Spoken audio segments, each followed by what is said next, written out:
Thanks for coming today to our talk at Google. I'm Rachel O'Mara, and I'm based in San Francisco at Google.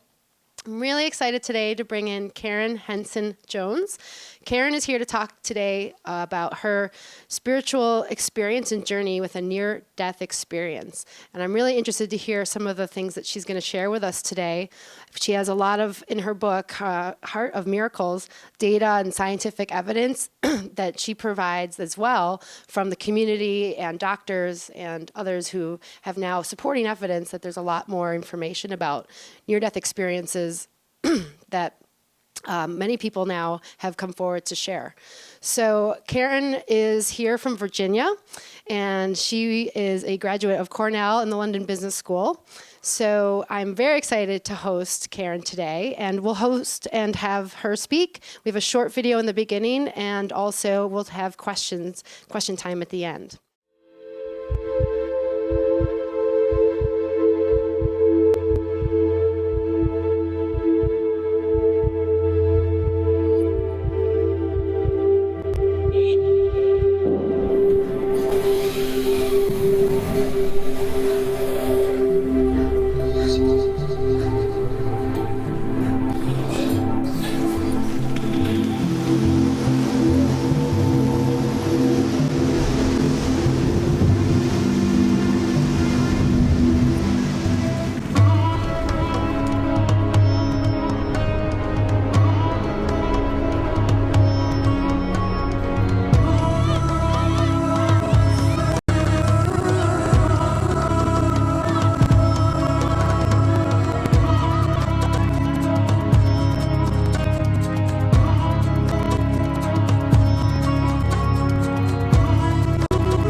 Good afternoon. Thank you so much for coming. I'm really happy to be here.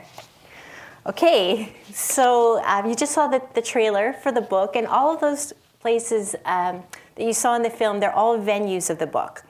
So after I had this very unexpected near-death experience, then I really had some huge questions. Is there life after death? If there is, which there definitely seems to be, where do we go? So I found that there are certain countries that have a lot of information about this. I went to India, to the Kingdom of Bhutan, to Israel, and to Italy, and these are all the venues in the book, and I just investigated the spiritual traditions in these places. So I'll just get started at kind of the beginning of the story. It's kind of surprising. 7 years ago, I was a 30-year-old woman living and working in London in finance. I was living my parents' dream, having graduated from Cornell and gotten an MBA from London Business School. My life was full. I had work, friends, great clothes, great restaurants, and travel. I had no spiritual life at all, and I was totally fine with that. Until one day at lunch, back in the States for a vacation, I suddenly blacked out and slid onto the floor. The next thing I remember, I was strapped to a gurney in the back of an ambulance. At the hospital, I was hooked up to an EKG machine. 10 minutes later, a doctor that looked like Ben Kingsley's evil twin entered the room and asked me, "Has anyone in your family ever died of sudden death?"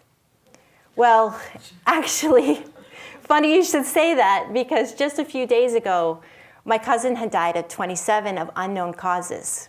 And I had another cousin who laid down for a nap at 24 and never woke up. Ben Kingsley did not crack a smile.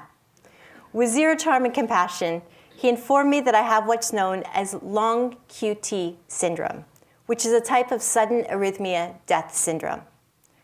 That doesn't sound like good news, I thought to myself. I was then told I had to have an ICD implanted into my heart, or in layman's terms, an implantable cardioverter defibrillator, which may sound super and sexy and fun, but I can assure you that it is not. An ICD is the size of a pack of Winstons, and it would regulate my heartbeat and shock my heart back to life if it ever just decided to stop. In an instant, my whole life changed. Obviously, going back to work in London was not an option, and since at that point I was forbidden from even getting on a plane, I had to immediately resign my job in London and have all of my stuff shipped back to my parents' house in Northern Virginia. I didn't know which was worse, being told I had sudden death syndrome or having to live at home with my parents. Luckily, the actual procedure was supposed to be low risk. Well, as low risk as implanting a box inside your chest can be. In fact, after the operation, the doctors told me that it had gone perfectly. 2 hours later, however, I woke up with a searing, stabbing pain in the center of my chest, like a hook scratching the inside of my heart. The nurses and the doctors brushed it off, saying that it was normal, and I was discharged and went home to my parents' house to recover. The next day, I injected myself with a blood thinner that the doctors had prescribed. Immediately, I felt like venom was rushing through my veins. None of this felt normal, even for having a pack of Winstons in your chest. I literally staggered into my parents' bedroom, and I said to my mother, "Mom, I'm going to die now," and I collapsed. By the time the paramedics arrived, I was not breathing and I had no pulse. I was taken to the nearest hospital by ambulance, where I was cared for by the emergency room staff who were amazing but had no expertise in ICD devices. Nobody could figure out what was wrong with me, which is always comforting when you're clinically dead. And then a miracle happened. A cardiologist by the name of Dr. Khurana, whose office was a few buildings away, had spontaneously decided to take a walk. Dr. Khurana was walking through the emergency room when one of the ER staff recognized him as a cardiologist who had a specialty in ICDs. And what was so amazing about this is, I didn't write it into the speech, but it was actually a weekend. So he had come in on a weekend to catch up on some paperwork. And he said that he was in his office, he'd been doing paperwork for hours, he wanted a break. So he got up to take a walk, and he met with his colleague in the hallway. And his colleague said, "What are you doing?" He said, "I'm just taking a walk." And the colleague said, "Oh, if you want to walk, I'm just on my way out, I'm leaving. I parked my car near the emergency room. Why don't you accompany me?" So they walked across 4 buildings, and Dr. Khurana was walking through the ER when one of the ER physicians who had been working on me recognized him as a cardiologist. And he saw him from across the room. And I'll never forget this because Dr. Khurana is of the Sikh religion, so he wears a turban. And he said he saw his turban. And he goes, "Oh, that's the guy."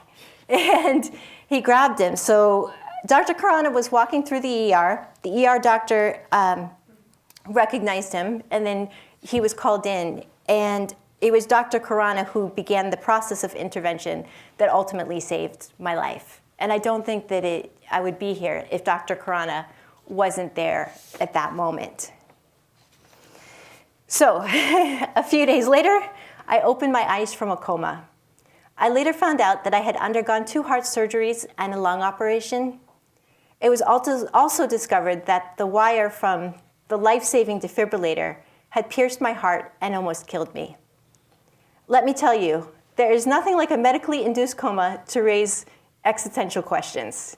You know the standard, what the heck happened to me? Why are we here? What is the purpose of my life?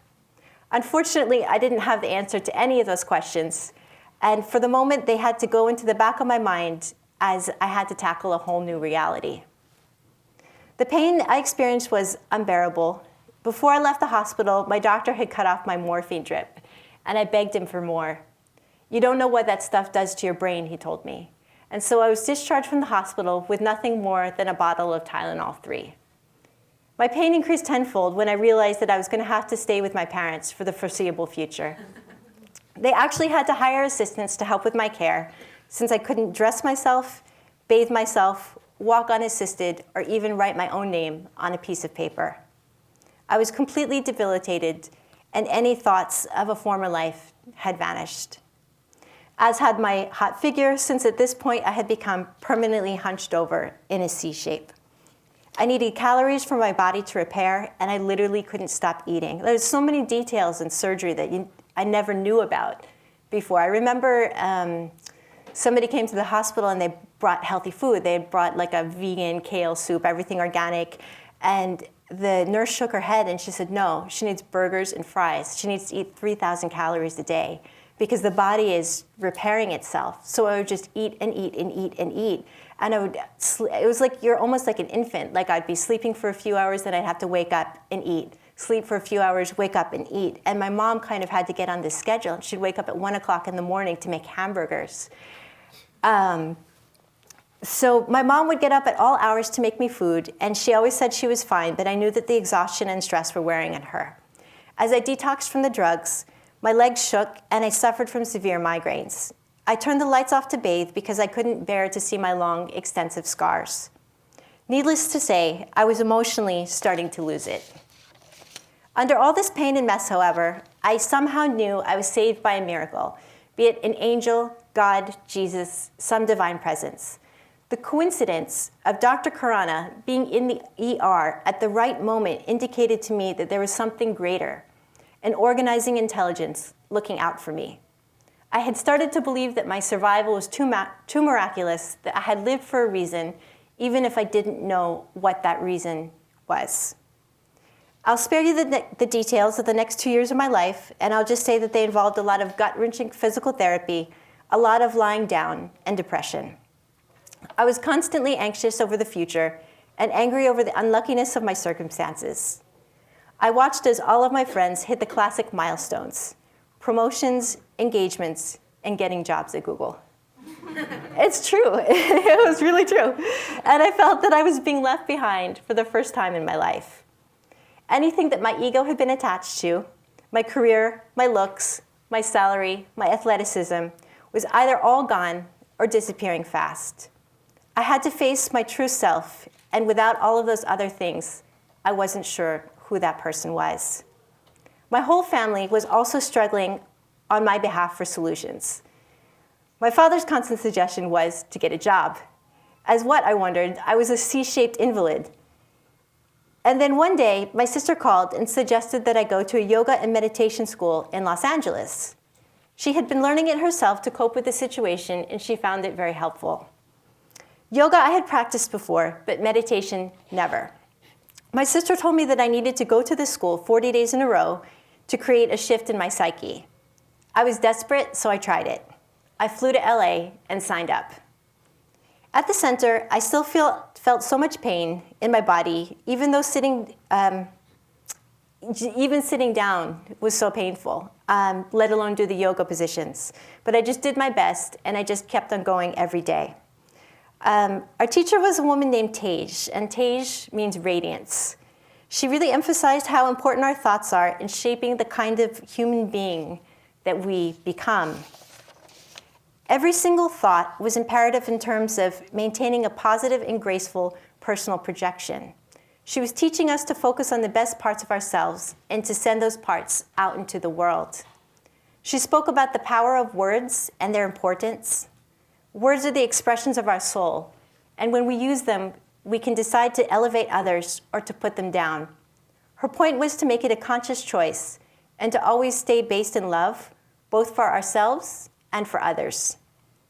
This kind of vocabulary was totally new to me, and I realized that with all of the formal schooling that I had had, nobody had ever taught me how to think or how to speak deliberately with positive intention, self-love, and love for others.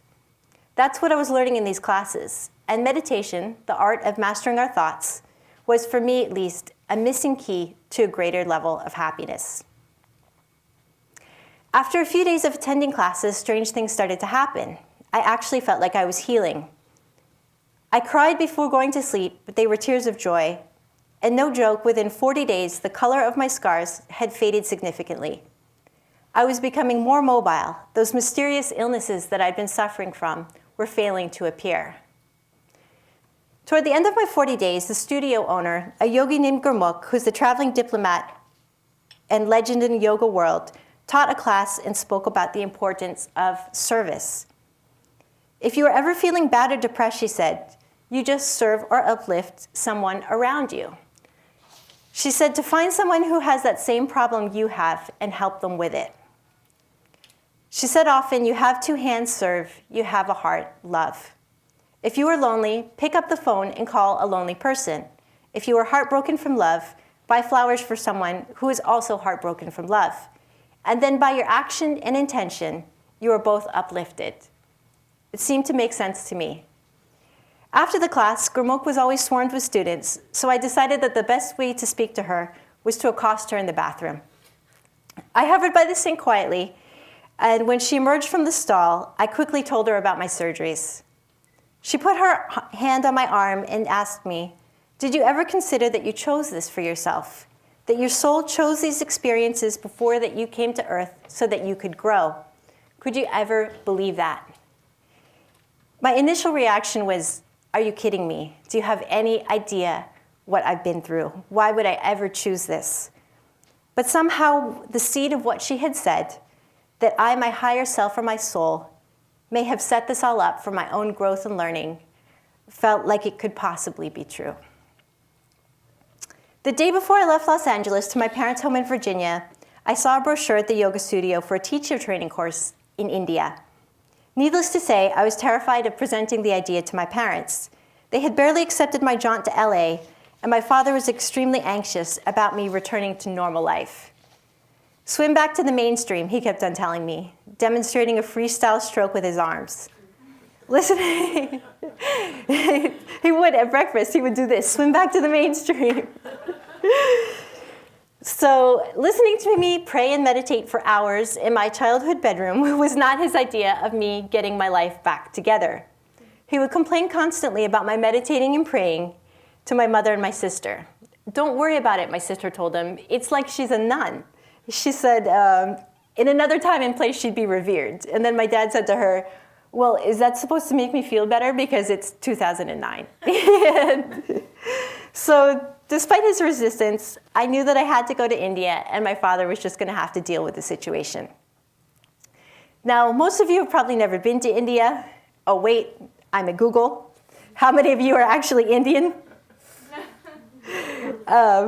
Well, I guess if you wanted a break from your family, the last place you would go is India. Virginia, however, might be an exotic option.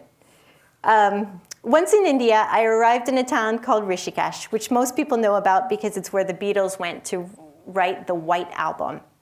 The ashram where they stayed is now defunct, but I was staying in a place that was very close by. It was a huge place, totally different than what I had expected. I arrived at my destination very late at night, and to reach my ashram, I had to walk across a long, tall bridge over what appeared to be black water. As I walked by, scores of beggars held out their hands. Many were coughing, spitting, limping, and heckling me. I eagerly awaited to arrive at the sanctuary of the ashram. When I was led to my room, however, it was not relief, but horror that washed over me. The room resembled a toilet in Train Spotting, plus some bonus blood splatters on the walls. There was a large window in the room, but there were no glass panes, and it was biting cold. I asked to change rooms, but I was denied. I wasn't a beetle, so what did I expect? I sat on a green plastic lawn chair in the center of the room, and I started to seethe. What was I thinking? Did I really have a death wish?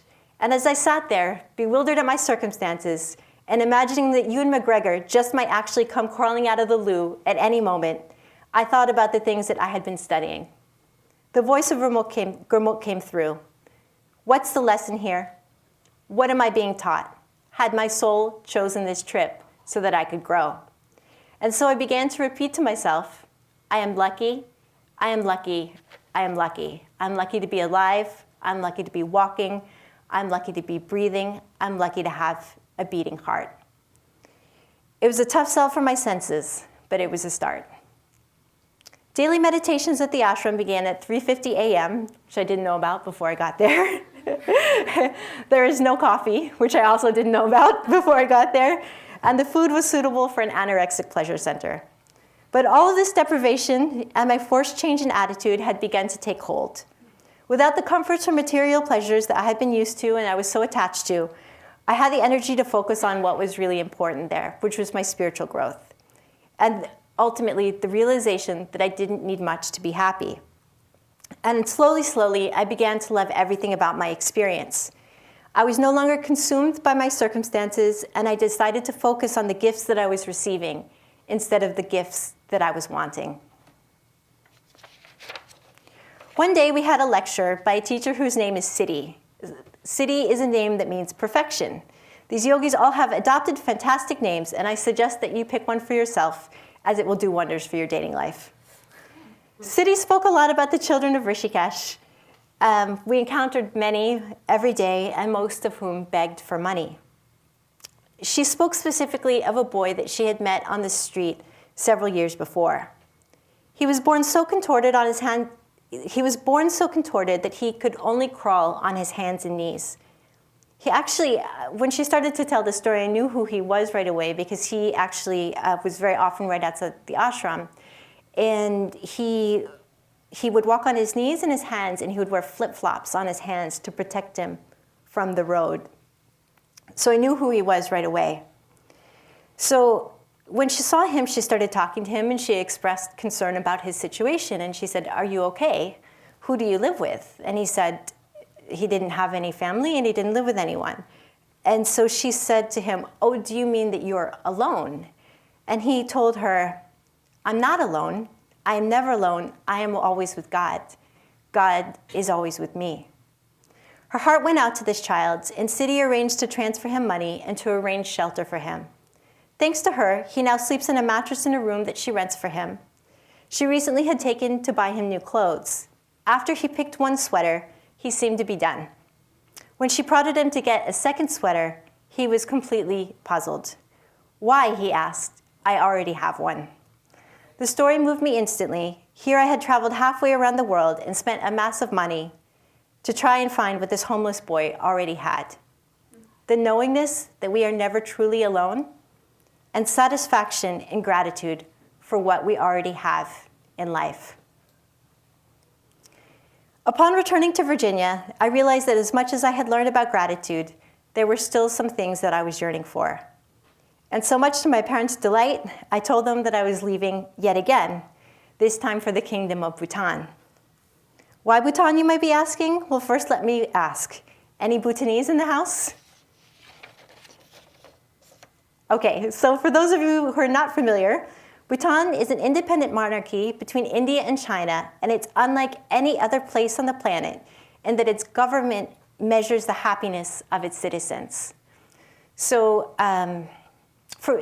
it's hard to explain. It's a monarchy, but it's a very kind of advanced monarchy. So the people who are in the government there, they go out, they get a lot of education, international education.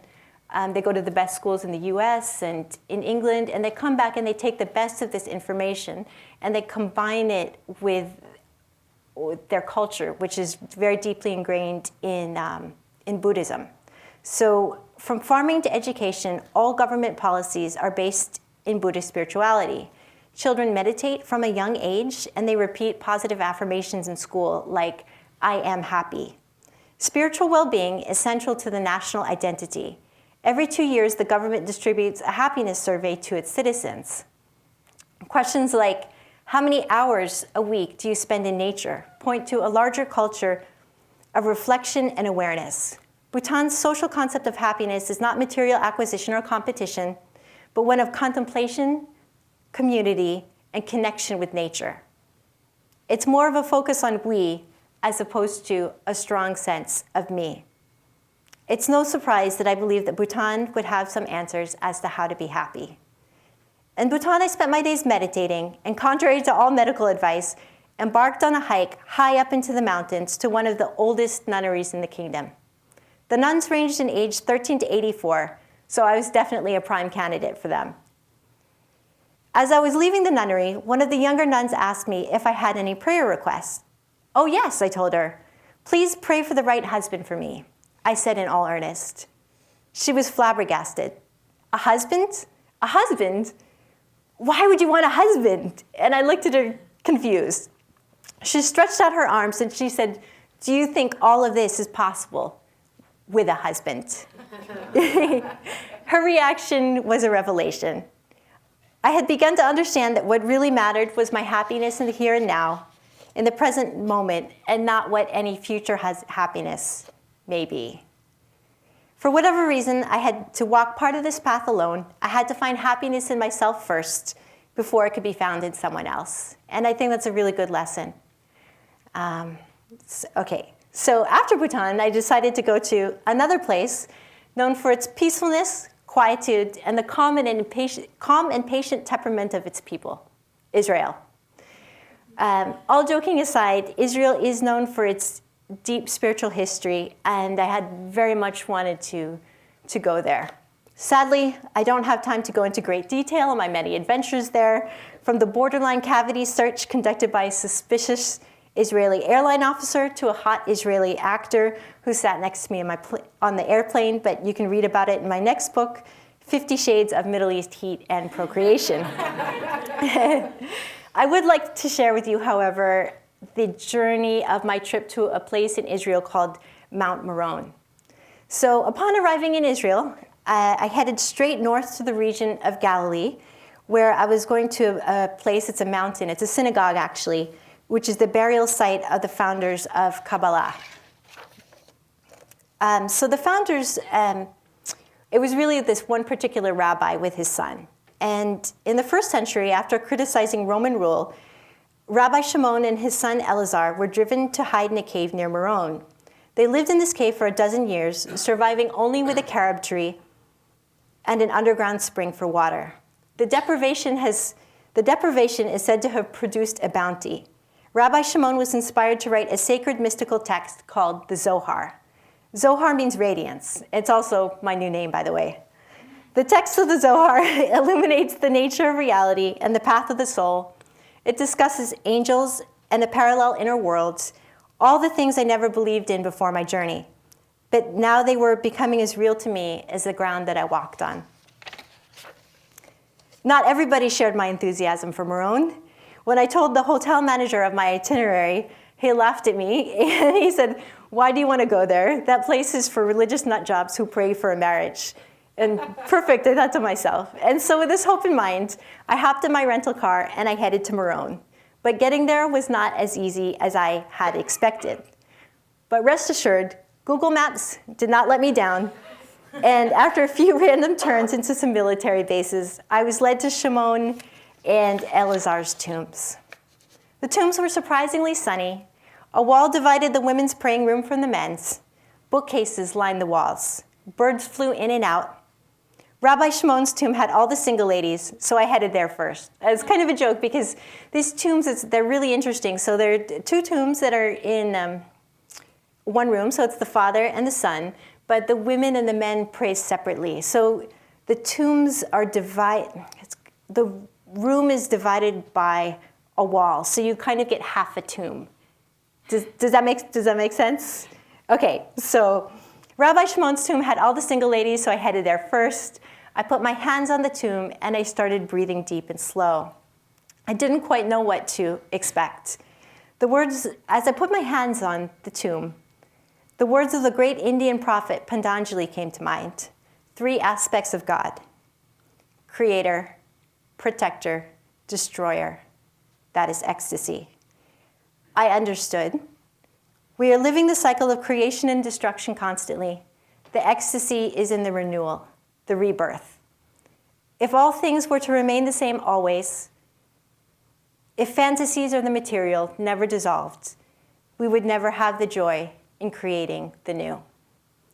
As I connected to the energy from Elazar's tomb, I sent out mental images. More time with my friends, a wedding, a child, a home. It perplexed me that as much as I had given to my spiritual journey, my desires hadn't really changed that much. But I realized that my attitude toward attaining these things had shifted dramatically. I used to think that they would bring me peace, but now I realize that peace can only come from within. Suddenly, a blistered old crone with bleeding sores on her face approached me. She placed her hands on both sides of my body and forcefully spun me around so that my forehead was resting on the tomb. I could feel the vibration on my forehead, like a real energy and a dizziness.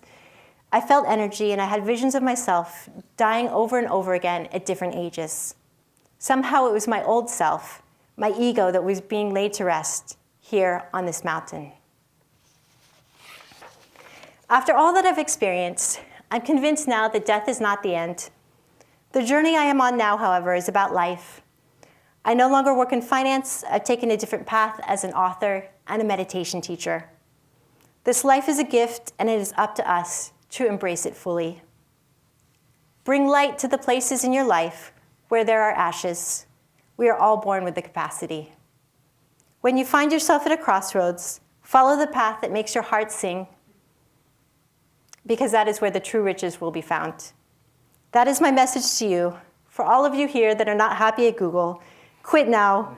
Go be that masseuse you've always dreamed of being. Go be that mountain ranger at Yosemite. Just kidding. Whatever your situation is, embrace it fully and realize that you are here now for a reason.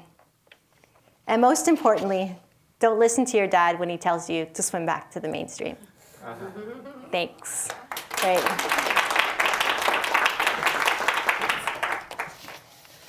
So any regrets from your prior life working in business to what you're doing now? Do you miss it more than you thought you would? I'm trying to think about that. Any regrets? No regrets. But I don't think it's a terrible job. I mean, I enjoyed my previous job and I enjoyed socializing. I think when you're a writer, it's very solitary. And now it's getting a little bit better for me because I'm working with people in my company and my agency and stuff like that. But for a long time, it was just me. And so I definitely missed the idea of going to work and going to see your friends. You kind of got a feeling that your soul had taken you on this path because of something that you needed to learn. Have you, in your meditation, got any clues on why you needed to go to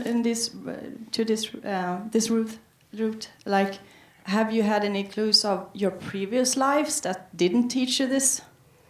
Now I'm getting deep here, but I'm curious. Like, in your meditations, can you go back to, for example, your previous lives or why you're on this journey? Do you have any? Do you get any pictures in your mind? I do. The information comes through. There is a chapter in the book on reincarnation that's really fascinating. So before jumping to what you might see in a previous life, let's talk about the idea of previous lives, because you sound like that you accept it totally and everything. So it was really interesting because I was born in a Catholic household, and I'd never heard about reincarnation before. And it was only until I went to India that I started hearing the word reincarnation, kind of like here and there. You know, we would have lectures from different teachers and they kind of mention it. But my interest in it wasn't specifically profound.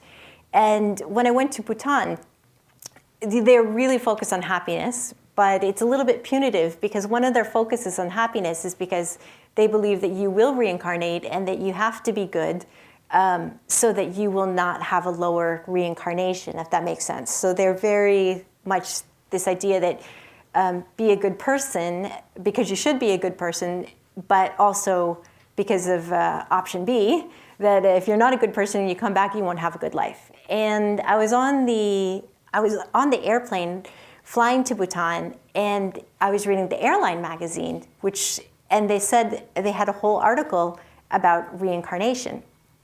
And there's another story, which is when I was talking to this nun in the nunnery, when I said, please pray for a husband, and she was flabbergasted. And I kind of just left the anecdote there, but the conversation actually continued. And she was flabbergasted because she said, in my previous life, I prayed so hard to be a monk because I didn't want to be a wife again, because I wanted to have this time so that I could, explore what it means to be human in this world, is what she said. So when I came back from this trip from Bhutan, I had a deeper interest in reincarnation, and I was already doing research for the book. And what I really wanted to find out after I had my experience, I was so close to the other side of the veil, I wanted to know, is this my imagination, or is there life after death? Where's the evidence for this? And so there's one chapter in the book that sort of involves looking at what medical science has to say about this. And there's the University of Virginia Medical School has a division, and they study and they document this kind of stuff. So I called this guy who's a near-death experience expert. He's a physician. And I said, hi, blah, blah, blah, I'm working on this book. Do you think you could help me? And I said, all my research is online. He goes, but why don't you talk to my colleague who studies the intersection of reincarnation and biology? It's something really interesting. And so it was literally dropped into my lap. So there is a chapter in the book about the intersection of reincarnation and biology, and it's based on my interview with this physician at the University of Virginia Medical School.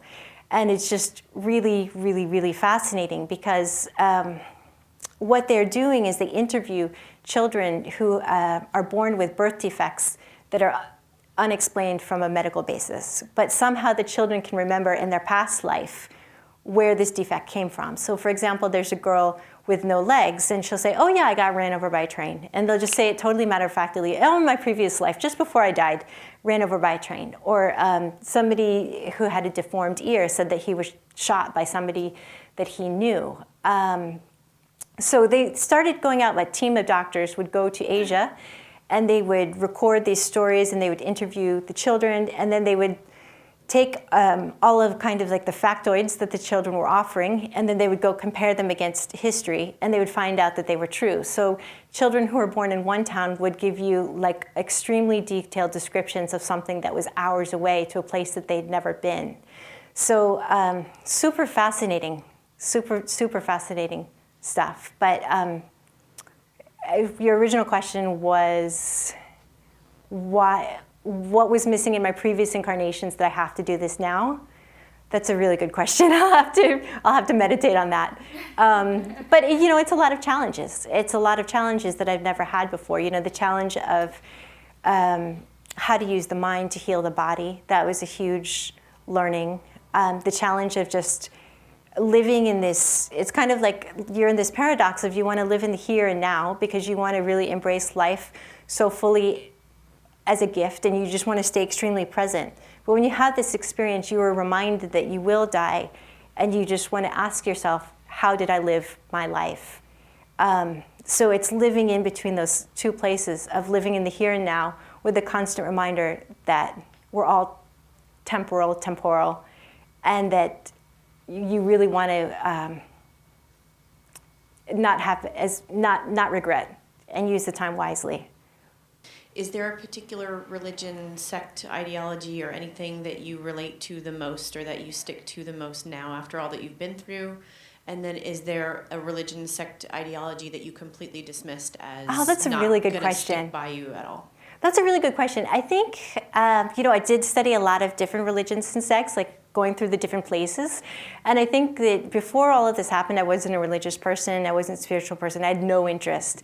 And I think what surprised me is how much good information there is in everyone. So they're kind of like these really great and really special information, and a lot of different ones. Right now I'm studying Tibetan Buddhism and meditation, and I really love this one because I think it's applicable to all humans. It's just that the baseline is that we should live our lives with compassion. But that is also the main thread of many religions and sects. So more than anything, I would say that's the takeaway, is compassion. Totally dismissed? No, I don't think so, no. You mentioned about before you went to LA, you didn't have much experience about meditation. That's right. And what's the biggest takeaway for yourself knowing about meditation? And then the second part of the question is, when you're comparing meditation in different countries, do you find any major differences? Okay, all right, let me see if I'll go through this. Okay, what's the biggest takeaway from meditation? Okay, so specifically in my personal case, I used meditation to heal my body. So I think for me, that was the biggest takeaway, that you can accomplish a lot with meditation, which is just a constant vigilance of visualization and self-loving thoughts. But as it progressed and as my body healed, then I found meditation was the most amazing tool ever for happiness. So it almost equals happiness. It's just because you just keep yourself in a really neutral state of mind, a positive state of mind. You connect to a higher source, and it's something that's really hard to describe unless you begin the process of experiencing it. So the greatest takeaway from meditation: peace in your life, happiness in your life, good health. And is meditation different across countries? Yeah, I found it very different. They all have their different techniques, and the different techniques work in different parts of the brain, different vibrations, different parts of the body. They have different effects. I mean, all of them ultimately will bring you to a state of deeper connection, of deeper calm, but they're even for these countries that are very close together, it's very different. I have a comment. So at Google, we have a practice here to help people learn how to be mindful and meditate, and it's really in effect to help manage stress levels and just connect to internally your own system and feel compassion, as well as just have some time and space that your mind can rest or be quiet. So for those that are here, it's an opt-in process, so it doesn't need to be something that you have to do it by any means.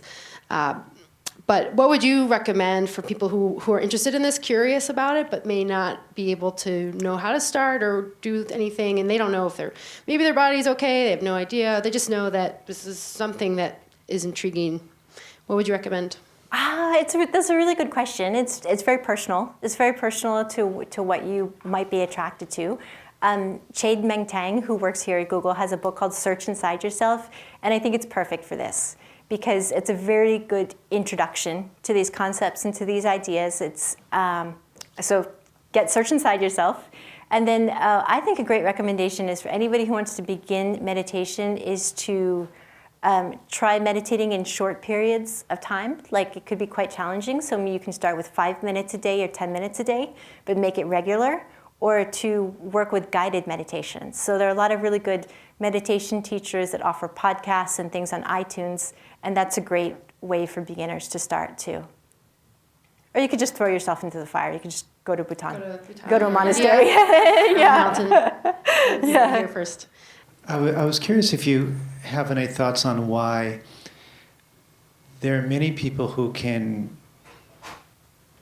become aware of habits that are not serving what they may see as a greater purpose, and who feel like, if I don't change this, I will probably regret it. It might be very clear mentally, but still are not able to change the habit, and still get caught.